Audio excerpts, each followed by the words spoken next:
അവിഹിതത്തിന്റെ paid preview show 220 രൂപ per ticket വരുമെങ്കിലും PVR passport ഉപയോഗിച്ചുകൊണ്ട് പാസ്പോർട്ടിന്റെ കാശടക്കം എനിക്ക് വിത്ത് ടാക്സ് 123 രൂപയാണ് ഈ സിനിമ കാണാൻ ചെലവായത്. സെന്ന ഹെഗ്ഡയുടെ സിനിമകൾ അറിയാമല്ലോ. പുള്ളി ഈ കാഞ്ഞങ്ങാട് യൂണിവേഴ്സിൽ വരുന്ന രസകരമായിട്ടുള്ള പടങ്ങളൊക്കെ എടുക്കുന്ന ഒരാളാണ്. അപ്പോൾ ഈ അവിഹിതം എന്ന് പറയുന്ന സിനിമ പേര് സൂചിപ്പിക്കുന്ന പോലെ തന്നെ ഒരാൾ ഒരു അവിഹിതം കാണുന്നു. അപ്പോൾ അവിഹിതം കാണുമ്പോൾ പുരുഷൻ ആരാണെന്ന് മനസ്സിലാവും, മുഖം കണ്ട് വ്യക്തമാവുന്നു. പക്ഷേ കൂടെയുള്ള സ്ത്രീ ആരാണെന്ന് ഞങ്ങൾക്ക് മനസ്സിലാവുന്നില്ല. ഈ സ്ത്രീ ആരാണെന്ന് മനസ്സിലാക്കാൻ വേണ്ടി വേറൊരാളെ കൂട്ടുവിളിക്കുന്നു, അയാൾ വേറൊരാളെ കൂട്ടുവിളിക്കുന്നു. അങ്ങനെ ഒരാൾ രണ്ടായി, രണ്ട് മൂന്നായി, അങ്ങനെ പോകുന്ന ഒരു കൂട്ടം നാട്ടുകാർ. നാട്ടുകാർ മണ്ടന്മാരായ നാട്ടുകാരെന്ന് പറയാൻ പറ്റുമോ എന്ന് എനിക്കറിയില്ല. കാരണം ഇതുപോലുള്ള സ്വഭാവമുള്ളവരെ മണ്ടന്മാരെന്നല്ല വിളിക്കേണ്ടത് ആക്ച്വലി. പക്ഷേ അവരുടെ മോണോലോഗ്സ്, ആ ഡയലോഗ്സിലുള്ള ഹ്യൂമർ, പിന്നെ സിറ്റുവേഷൻ. കാരണം എന്ന് വെച്ചിട്ടുണ്ടെങ്കിൽ ഈ സിനിമയുടെ കഥ എന്ന് പറയുന്നത് വേണമെന്നുണ്ടെങ്കിൽ നമുക്കൊരു ഷോർട്ട് ഫിലിമിൽ ഒതുക്കാവുന്ന അത്രയേ ഉള്ളൂ. വലിച്ചു നീട്ടി എന്നൊക്കെ വേണമെങ്കിൽ വിമർശനം പറയാം. പക്ഷേ സിറ്റുവേഷണൽ കോമഡി കൊണ്ട് ഈ പടം രസമാക്കിയിട്ടുണ്ട്. അത് കാരണം എന്ന് വെച്ചിട്ടുണ്ടെങ്കിൽ എനിക്ക് തോന്നുന്നു 1.5 മണിക്കൂർ എന്തോ ഉള്ളൂ പടം. അപ്പോൾ 1.5 മണിക്കൂറിൽ ആ സിറ്റുവേഷണൽ കോമഡിയാണ്. അല്ലാണ്ട് ഇതൊരു കോമഡിക്ക് വേണ്ടി കോമഡി ചെയ്യണം എന്നുള്ളൊരു സംഗതിയെ ഇതിനകത്ത് വരുന്നില്ല. ഈ സിറ്റുവേഷണൽ കോമഡി കൊണ്ട് തന്നെ രസകരമായിട്ടുള്ളൊരു സിനിമാറ്റിക് എക്സ്പീരിയൻസ് ആണ് അവിഹിതം എന്ന് പറയുന്ന ഈ സിനിമ. ഈ അവിഹിതം എന്നുള്ള സംഗതിക്ക് എപ്പോഴും പുരുഷൻ്റെ നെറേറ്റീവ്, അതായത് പുരുഷൻ്റെ പോയിന്റ് ഓഫ് വ്യൂ മാത്രമേ ഉള്ളൂ എന്നുള്ളൊരു കാര്യം ഒരു ആക്ഷേപഹാസ്യത്തിലൂടെ പറയുക.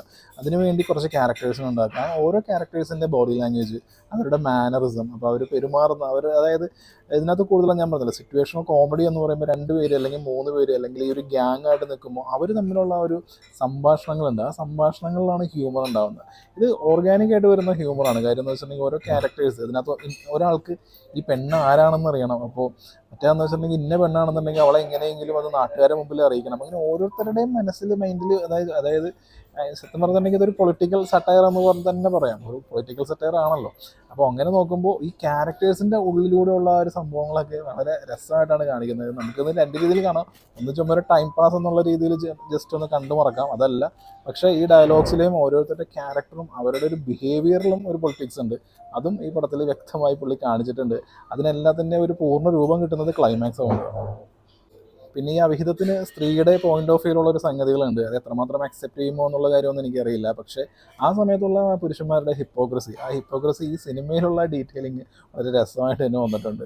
അപ്പം അങ്ങനെയൊക്കെ നോക്കുകയാണെന്നുണ്ടെങ്കിൽ ഒരു രസമുള്ള സാഹചര്യം, അതിനകത്തുള്ളൊരു പൊളിറ്റിക്സ് എന്നുള്ള രീതിയിൽ നമുക്കൊരു 1.5 മണിക്കൂർ ഒട്ടും ബോറടിയില്ലാതെ കണ്ടിരിക്കാവുന്ന ഒരു പടമാണ്. ഇതിൻ്റെ ടെക്നിക്കൽ വശമാണെന്നുണ്ടെങ്കിൽ കൂടുതലും ഇരുട്ട്, രാത്രി, പിന്നെ രാത്രിയുള്ള ചെവികളുടെ ശബ്ദം, അങ്ങനെയുള്ള. അപ്പോൾ ഇതിൻ്റെ സൗണ്ട് മിക്സിങ് പണി അറിയാവുന്ന ആരുമാണ് ചെയ്തിരിക്കുന്നത്. കാര്യം എന്താണെന്ന് വെച്ചിട്ടുണ്ടെങ്കിൽ ഇതിൽ സൗണ്ട് മിക്സിങ് ഗംഭീരമായിരുന്നു, അടിപൊളിയായിട്ട്. കാരണം എന്താണെന്ന് വെച്ചിട്ടുണ്ടെങ്കിൽ നമുക്ക് ഓരോ സീനിലും നമ്മൾ ശരിക്കും പറഞ്ഞിട്ടുണ്ടെങ്കിൽ ഇന്ന പോലെ ഒരു പറമ്പിൽ, അതായത് രാത്രി ഒരു പറമ്പിൽ നമുക്ക് ഇരിക്കുന്ന ആ ഫീല് ഇങ്ങനെ എല്ലാ സിനിമയ്ക്കൊന്നും നൽകാൻ പറ്റില്ല. അതുകൊണ്ട് തന്നെ ഇതിനെ ടെക്നിക്കലി സൗണ്ട് മിക്സിങ് ആരാണോ ചെയ്തിരിക്കുന്നതെന്ന് വെച്ചിട്ടുണ്ടെങ്കിൽ പുള്ളിക്കാരൻ അത് ഗംഭീരമായിട്ട് പണിയെടുത്തിട്ടുണ്ട്.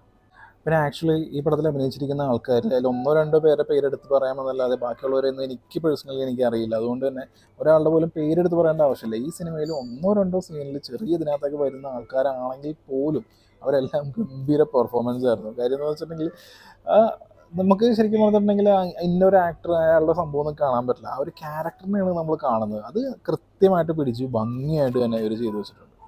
പിന്നെ ഇതിൻ്റെ എൻഗേജിങ് ഫാക്ടർ എന്ന് പറയുമ്പോൾ ഈ പടത്തിന് സിങ് സൗണ്ട് ആണെന്ന് തോന്നുന്നു. ഇപ്പോൾ സിങ് സൗണ്ട് ആയതുകൊണ്ട് തന്നെ ഈ കാഞ്ഞങ്ങാട് ഭാഗത്തുള്ളതൊക്കെ ഉണ്ട്. ഇപ്പോൾ ചെറിയൊരു ലാംഗ്വേജിൻ്റെ ഇഷ്യൂ ഒക്കെ ഉണ്ടെന്നുണ്ടെങ്കിൽ ഒന്ന് കണക്ട് ആവാൻ വേണ്ടി ഒരു 10-20 മിനിറ്റൊക്കെ പടത്തിൻ്റെ തുടക്കത്തിൽ ഒന്ന് കണക്ട് ആവാൻ വേണ്ടി സമയമെടുക്കും. പക്ഷേ പിന്നീട് ഇതിൻ്റെ മെയിൻ കോൺഫ്ലിക്റ്റ് ആയിട്ടുള്ള ഈ സംഭവത്തിലേക്ക് കടന്നതിൽ പിന്നെ ഭയങ്കര രസമാണ്. സ്റ്റിൽ ഈ പടം എന്ന് പറയുന്നത് വളരെ പ്രഡിക്റ്റബിൾ ആണ്. കാര്യം നമുക്ക് ഊഹിക്കാവുന്നുള്ളത് ക്ലൈമാക്സ് എന്താവുന്നതാണ്, ക്ലൈമാക്സിൽ എന്താണ് നടക്കാൻ പോകുന്നത് തുടങ്ങിയ എല്ലാ കാര്യങ്ങളൊക്കെ സിമ്പിളായിട്ട് തന്നെ ഊഹിക്കാവുന്ന പടമാണ്. അതുകൊണ്ട് തന്നെ രസമായിട്ട് ചുമ്മാ ഒന്ന് കണ്ടിരിക്കാവുന്ന ഒരു കൊച്ചു പടം. അത് മൊത്തത്തിൽ പ്രഡിക്റ്റബിൾ ആയിട്ടുള്ള ഒരു സ്റ്റോറിയിലെ നിങ്ങൾക്കൊരു പ്രശ്നമല്ല എന്നുണ്ടെന്നുണ്ടെങ്കിൽ ഒരു കാഞ്ഞങ്ങാട് ട്രിപ്പ് അടിച്ച സുഖം കിട്ടും. കാരണം ഒരുപാട് ആൾക്കാരുണ്ട്. ഇവന്മാരുടെയൊക്കെ സ്വഭാവം വെച്ച് ഇവന്മാരെ നമുക്ക് അടുപ്പിക്കാൻ പാടില്ല. എന്നാൽ പോലും ഈ ക്യാരക്ടേഴ്സ് നമ്മുടെ മുമ്പിൽ വരുന്ന വളരെ കോമിക് സംഭവങ്ങളൊക്കെ ആയിട്ടാണ്. പിന്നെ ഈ പടത്തിൻ്റേതായിട്ടുള്ള രാഷ്ട്രീയമുണ്ട്. അതിൻ്റെ ക്ലൈമാക്സിൽ വരുന്ന രാഷ്ട്രീയം എത്ര പേര് അംഗീകരിക്കുന്നു, അല്ലെങ്കിൽ അത് വേണമെന്നുണ്ടെങ്കിൽ ഒരു ഡിബേറ്റ് തന്നെ നമുക്ക് പറയാം. പക്ഷേ പടം രസമാണ്. പടം നൈസായിട്ട് ഇങ്ങനെ കണ്ടിരിക്കുക.